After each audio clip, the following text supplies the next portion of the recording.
और एक intuitive understanding आपको आएगा कि जब भी क्लोज पॉलीगन्स बनेंगे तो आपका रिजल्टेंट ऑफ ऑल दीज से यहाँ पर भी ऐसी हो रहा है। देखो A plus B plus C plus D जो है, तो फिजिकली अगर आप सोचेंगे कि भाई आप वॉक करते हुए घूम के अपने घर पे वापस आ गए तो आपका डिस्प्लेसमेंट हो गया 0, so that would be vectorially represented. और ज्योमेट्रिकली अगर वेक्टर को रिप्रेजेंट कर रहे हो तो you be drawing a set of arrows and the arrow of the last vector, the arrowhead of the last vector is sitting on the tail of the first vector, so therefore the resultant is turning out to be 0। मतलब ये 0 आ रहा है, आपका resultant आपका 0 हो रहा है। जब भी हजारों वेक्टर्स लेकर अगर वो क्लोज लूप बना देंगी और एक क्लोज पॉलीगन बना देंगी तो उसका रिजल्टेंट क्या आएगा? 0 आएगा। So once you are through with this, you should be able to now take up the associative law of vector addition। associative property आपने पढ़ा होगा एडिशन ऑफ रियल नंबर्स में, अगर छोटे क्लासेस में पढ़ा हुआ है तो यही एसोसिएटिव प्रॉपर्टी हमें प्रूव करना है for vectors and will do it geometrically here. So if I have consider 3 vectors, associative law, तो एसोसिएटिव लॉ में क्या है? We consider 3 vectors A B C, vector A, vector B, vector C हमने ले लिया है ना, and we want to add all the 3 vectors. So we can do it like this कि vector A plus B plus C को पहले जोड़कर vector A से जोड़िए। इसका मतलब क्या होगा? When you are actually putting it in a bracket, the first operation you have to do is B plus C को पहले जोड़ना है और बी प्लस सी को जोड़ने के बाद उसको ए से जोड़ना है। So that's the sequence in which you are adding has to be changed. फिर उसी को हमें ये प्रूव करना है कि अगर हम a प्लस बी को पहले जोड़ लें, दैट मीन्स उसको दिखाने का क्या तरीका है? a प्लस बी को पहले जोड़ने का कि हम उसको पहले ब्रैकेट में डाल देते हैं। तो मतलब पहले a प्लस बी को जोड़ रहे हैं और a प्लस बी के जोड़ने के बाद जो जुड़ा हुआ रिजल्टेंट है उसको c के साथ जोड़ रहे हैं। तो ये दोनों का अगर हम इक्वल प्रूव कर देंगे तो we have proved the associative law of vector addition. For this of course we have to draw a diagram, we have to draw 3 vectors a b c and उसका एक रिजल्टेंट बनाना पड़ेगा। So it's not very difficult. Consider this diagram, A B C करके हम ले लेते हैं vector A, इसको ले लेते हैं, वेक्टर बी इसको ले लेते हैं, वेक्टर सी इसको ले लेते हैं एंड इसका रिजल्टेंट तो आपको ड्रॉ करना आता ही है। तो रिजल्टेंट क्या होगा? Tail of vector A to head of vector C. तो हम उसको ड्रॉ कर लेते हैं, tail of vector A to head of vector C, तो हमारे को मिल जाएगा रिजल्टेंट। अब आपको बताया गया है कि बी प्लस सी को पहले जोड़ना है। एलएचएस में देखो आप बी प्लस सी को पहले जोड़ना है, तो यहाँ पर भी हम b प्लस सी को जोड़कर एक पहले से रिजल्टेंट लिख सकते हैं। Let's do that. तो ये b प्लस सी को हम पहले से जोड़ के रख लेते हैं, इसको हम ले लेते हैं b प्लस सी। तो अभी आप देखो ये फिगर को, 2 फिगर हम लोग आइडेंटिकल ड्रॉ कर लेंगे यहाँ पर।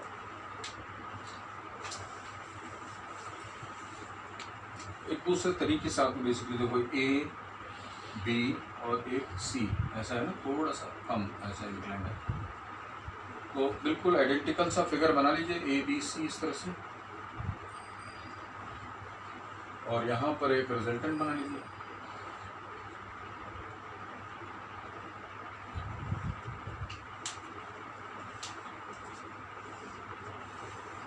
ये वाला फिगर इसके लिए बना दीजिए, मतलब जो LHS वाला है, और इसको आप you can show it figure 1 ले लीजिए, इसको फिगर 2 ले लीजिए, ठीक है। और फिगर 2 में आप क्या करेंगे? a प्लस बी को पहले जोड़ना है, तो a प्लस बी को जोड़ा हुआ वेक्टर ये वाला हो जाएगा, राइट। तो ये हो जाएगा a plus B vector, bracket में डाल दो इसको ब्रैकेट में डाल देते हैं, है ना। अब ये क्या बोल रहा है? LHS में a को b प्लस सी के साथ जोड़ेंगे, आप a को b प्लस सी के साथ जोड़ेंगे तो आपको क्या मिल रहा है? रिजल्टेंट r मिल रहा है। सिमिलरली यहाँ पर हम क्या कर रहे हैं? पहले a प्लस बी को जोड़कर जो वेक्टर मिला उसको हम c से जोड़ रहे हैं, तो a प्लस बी को हम c से जोड़ेंगे तो हमें क्या मिल रहा है? r मिल रहा है। तो इसका मतलब दोनों फिगर से हमें दोनों में रिजल्टेंट सेम ही मिल रहा है। तो इसमें हम क्या करते हैं? ये जो हमारा रिलेवेंट ट्राइंगल उसी को मार्क या फिर मार्क ही कर लेते हैं, OPQT, राइट। इसको भी हम लोग OPQT लिख देते हैं। और इस ट्राइंगल से आप क्या करो? From triangle OPT, right, from triangle OPT, OP vector plus PT vector is equal to OT vector, OP vector plus PT vector is equal to OT vector. तो OP वेक्टर क्या है भाई? Vector A। PT वेक्टर क्या है? B plus सी। तो वो चीज़ किसके बराबर होगा, ओ टी वैक्टर क्या है, आर वैक्टर है। So you got this, the LHS expression आपको यहाँ पर मिल गया फ्रॉम दिस दिस क्वाड्रिलेटरल जो हमने बनाया है, जिसके अंदर हर एक साइड को हमने वेक्टर से रिप्रेजेंट किया हुआ है। सिमिलरली यहाँ पर अगर आप देखें तो यहाँ पर भी we can take this triangle, ये a प्लस बी है और ये c है, तो मतलब a प्लस बी को c से जोड़ना है। तो इसके अंदर हम ट्राइंगल लेंगे OQT, consider the triangle OQT। तो ये ट्राइंगल OQT लेंगे हम लोग। तो OQT में क्या हो रहा है, vector OQ plus vector QT is equal to vector OT। हम लिखेंगे vector OQ plus vector QT equal to vector OT। तो आपको यहाँ मिल रहा है OQ vector plus QT। What is OQ vector, तो हम ऑलरेडी निकाल चुके हैं इसके रिजल्टेंट से। तो वो क्या चीज है आपका, a plus B. QT vector क्या है, C, वो किसके बराबर है, R के बराबर, because OT vector is R। तो अगर आप देख रहे हो ये अगर हम 2 मार्क करते हैं इसको, अगर अपन 1 मार्क कर दो, 1 से अगर हमने क्या प्रूव किया, we have proved the associative law which we had to prove it here. That means grouping किस तरीके से ऐड करना है, क्या क्या प्रेफरेंस के साथ हम ऐड करेंगे, वो हम चेंज कर सकते हैं। You can even prove that a plus C is equal to B, but ये ज्योमेट्रिकली यहाँ पर नहीं हो पाएगा, बिकॉज a वेक्टर और c वेक्टर में you have to rearrange this vectors, तो प्रूव हो जाएगा। तो I would like to prove that a plus C equal B. ये भी ट्राई करो, देखो आप यही फिगर को थोड़ा मॉडिफाई करना पड़ेगा। तो देखो अपन ग्रुपिंग 3 तरीके से कर सकते हैं, a plus B plus C vector, या a plus B plus C, या फिर a plus C plus B. ये सारे इक्वली होंगे, बिकॉज किस सीक्वेंस में वेक्टर्स को ऐड कर रहे हैं वो इमैटेरियल होता है। So we can group any two, add it, then you can add that resultant to the third vector. तो ये वाला जो एक्सरसाइज है आपको मैं होमवर्क में दे रहा हूँ कि a प्लस सी को b के बराबर हम कैसे प्रूव करें। If you want to modify this you can do that, and let's see how you do it. You can take another figure also जिसमें c थोड़ा सा डिफरेंट इंक्लाइंड हो। यहाँ पे थोड़ा सा vector a vector c parallel दिखाई दे रहा है, so you could actually change that and you can try it. Though it will be an innovation start given in the textbook, but I want you to try this so that आप geometrically उसको भी उन दोनों के बराबर prove कर सकते हैं। So we complete the associative law. We are coming to the next topic.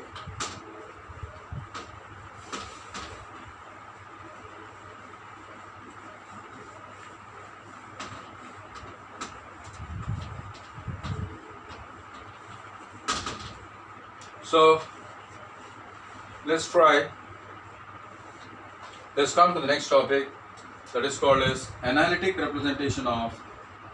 देखो अभी तक हम लोगों ने ज्योमेट्रिकल रिप्रेजेंटेशन सीखा, जिसमें वेक्टर को हमने एरो बनाया था और एरो की लंबाई जो है मैग्नीट्यूड के बराबर थी और एरो का जो हेड था वो डायरेक्शन था। अब हम लोग next method of representing vectors पर आ रहे हैं, which is called as the analytic representation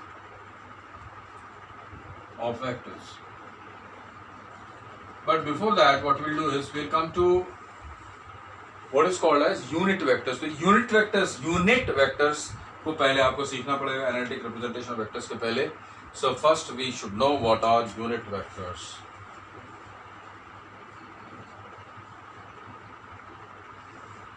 जैसा कि यूनिट, नाम ही यूनिट है, 1, मतलब इसका मतलब हो गया कि ऐसे वेक्टर होते हैं जिनकी लंबाई 1 होती है या जिसकी मैग्नीट्यूड होती है 1। वेक्टर्स whose magnitude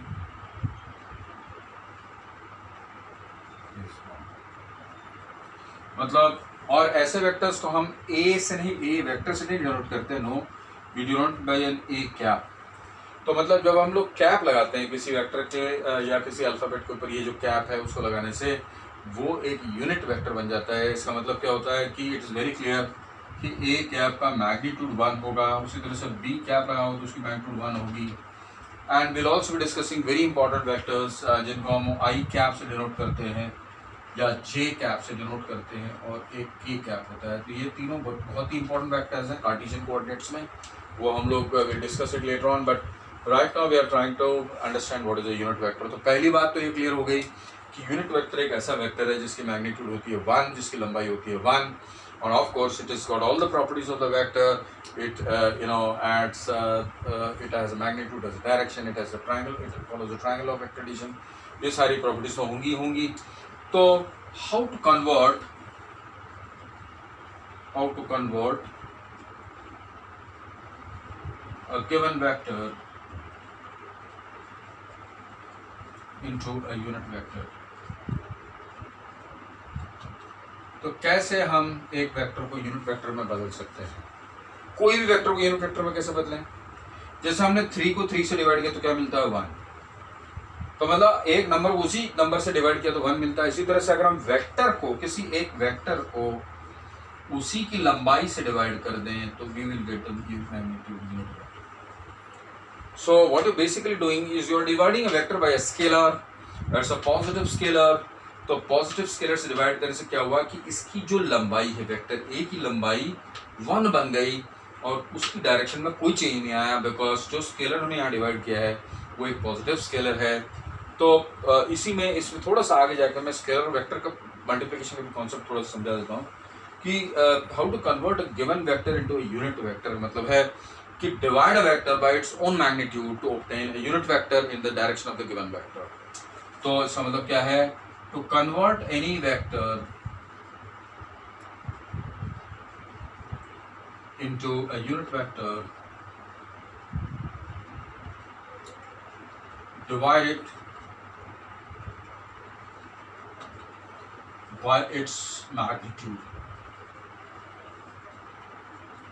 तो मतलब उसी वेक्टर को उसकी मैग्नीट्यूड से डिवाइड कर देंगे तो एक यूनिट वेक्टर बन जाएगा।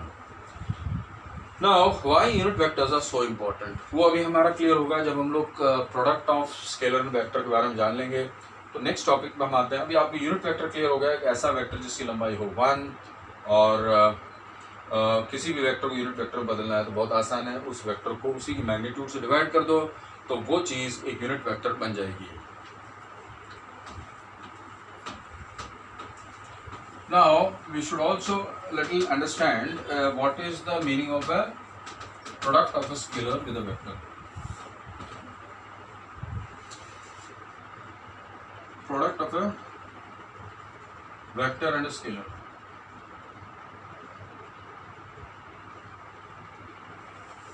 You would ask me कि फिजिक्स में क्या एप्लीकेशन है? भाई देखो, product of vector and scalar force में भी आता है, फोर्स इक्वल टू ma होता है। तो आप देख पा रहे हो m क्या है? मास है, और a क्या एक्सेलरेशन है। और एक्सेलरेशन आपको पता है कि वो एक वेक्टर है और मास जो है वो स्केलर है। यहाँ पे देख रहे हो प्रोडक्ट ऑफ स्केलर वेक्टर आ रहा है, so it's also a vector, you are able to see. Now mass cannot be negative and mass always positive। तो इसका मतलब एक्सेलरेशन इनटू मास जो फोर्स है, और फोर्स और एक्सेलरेशन दोनों की डायरेक्शन सेम होगी। तो what does the scalar do to a vector? So let us see. So let A be a scalar and let capital A be a vector। तो कई केसेस आ जाएंगी। A is ग्रेटर देन 1, ठीक है। अगर a greater than 1 होगा और एक vector a दिया हुआ है तो a इंटू a क्या बन जाएगा? एक लंबा वेक्टर हो जाएगा। So what is happening? If you multiply scalar a whose magnitude is greater than 1 तो small a into capital A क्या बन गया? एक बड़ा वेक्टर बन गया। इसकी लंबाई जो हो गई क्या हो गई? ज़्यादा हो गई, और डायरेक्शन सेम। तो पॉजिटिव स्केलर कभी भी वेक्टर की डायरेक्शन को नहीं बदलेगा, बल्कि उसकी लंबाई को चेंज कर देगा अगर वो स्केलर 1 से बड़ा है। तो दूसरे केस में हम ले लेते हैं जिसमें a जो है